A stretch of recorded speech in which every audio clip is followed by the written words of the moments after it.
नारे रिसालत, नारे हैदरी, नारे गौसिया, खानकाहे बारगाह इश्क, खानकाहे बारगाह इश्क, नारे तकबीर।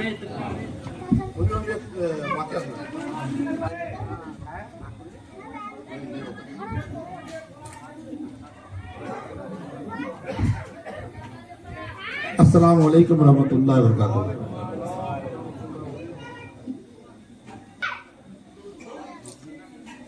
चूंकि ये महफिल गौसे पाक के ताल्लुक से है तो चर्चा भी उन्हीं का होता है। तो एक वाकया हम जो है बिला ताकीद सुनाते हैं आपको। गौसे पाक के धोबी का वाकया, ठीक है ना। एक धोबी था जो बराबर गौसे पाक का घर का और गौसे पाक के कपड़ा धोया करता था। तो काफी अरसा गुजर चुका। एक वक्त ऐसा आया, क्योंकि हर सबको इस दुनिया से जाना है, तो गौसे पाक का जो धोबी था वो दुनिया से चल बसा। तो दुनिया से जाने के बाद, क्योंकि हम लोग को पता है जो मरने के बाद सवालात भी होते हैं, कब्र में सवालात होते हैं, सबसे सवालात होगा। मुसलमान हो, गैर मुस्लिम हो, गुनहगार हो, फासिक हो, मोमिन हो, सबसे सवाल होगा। तो गौसे पाक का जो धोबी था वो भी मरने के बाद उनसे कब्र में सवाल हुआ। तो हम लोग जानते हैं कब्र में 3 सवाल होता है। तो गौसे पाक का धोबी से जो है फरिश्ता उठाया उनको और उनसे सवाल किया, जो मन रब्बो का, तुम्हारा रब कौन है?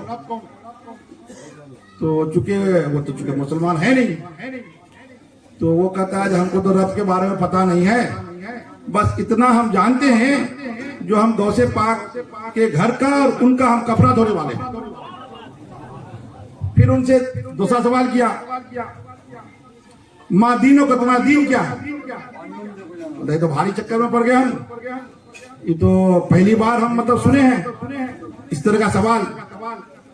तो फिर वो धोबी बोला, जो हमको तो पता नहीं जो मेरा दीन क्या है, बस इतना बात आप मान लो, जो हम गौसे पाक का धोबी हैं उनका कपड़ा धोते थे, अगर चाहे तो फिर छोड़ दो या पकड़ लो। फिर जो है उनसे फिर तीसरा सवाल किया गया, माँ कुंत तकुल फिर कहा जो रजुल मोहम्मद सल्लल्लाहु अलैहि वसल्लम, मोहम्मद सल्लल्लाहु अलैहि वसल्लम के बारे में बताओ, उनके बारे में क्या कहते थे। अब फरिश्ता भी सोच रहा है, जो आज तक तो ऐसा हमको कभी नहीं मिला। सवाल 3 किए, इस तरह का जवाब, जो गौसे पाक का धोबी है और वहाँ उसका कपड़ा धोते थे, सवाल हम कुछ और कर रहे हैं और ये जवाब कुछ और दे रहा है। तो सवाल जब फिर उनसे किया, जब माकुन तकुल फिर हाज रजुल मोहम्मद सल्लल्लाहु अलैहि वसल्लम, मोहम्मद सल्लल्लाहु अलैहि वसल्लम के बारे में क्या कहा करते थे या उनके बारे में कुछ जानकारी है बताओ। फरिश्ता भी देख रहा है, तो बड़ा अजीब व गरीब मतलब सवाल का जवाब मिल रहा है हमको। फिर उन्होंने फिर रिपीट किया, जो हम गौसे पाक के घराने का कपड़ा धोते थे उन्हीं का धोबी है।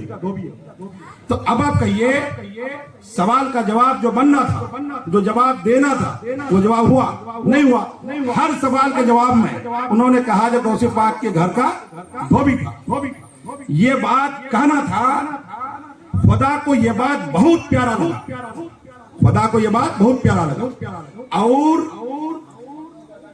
ये जो बार बार तकरार से कहना, जो गौसे पाक के धोबी हैं, ये उसका ऐलान था। जो ये ऐलान था, खुदा ये फरमा रहा है, फरिश्तों अब उससे तुम क्या पूछ रहे हो? वो तो खुद ऐलान कर रहा है। क्या ऐलान कर रहा है? मैं जो गौसे पाक का धोबी हूँ, इसका मतलब ये है गौसे पाक का जो खुदा है वही तो धोबी का खुदा है।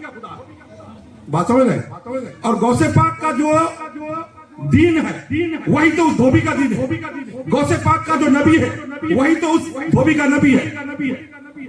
इसका जो तीनों सवाल का जवाब खुदा ने फरिश्तों के दिल में उनका जवाब डाला। और इस धोबी का जो गौसे पाक का जो खालिसन खिदमत था, इस खिदमत की वजह से उस कब्र में वो बक्सा चला, कब्र में बक्सा चला गया। अब आप देखिए, ना कभी कलमा पढ़ा, ना कभी कुरान से निस्बत, ना खुदा के बारे में सुना। बात समझ तो निस्बत बड़ा फायदा है। हर हमेशा अपने पीर से, अपने खानका से और औलिया कराम से ताल्लुक रखिए।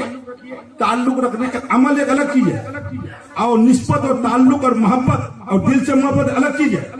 अगर आपका अमल में कमजोरी हो गया तो निस्बत आपका बेड़ा पार कर ले जाएगा। अगर आपका निस्बत अगर कमजोर पड़ गया तो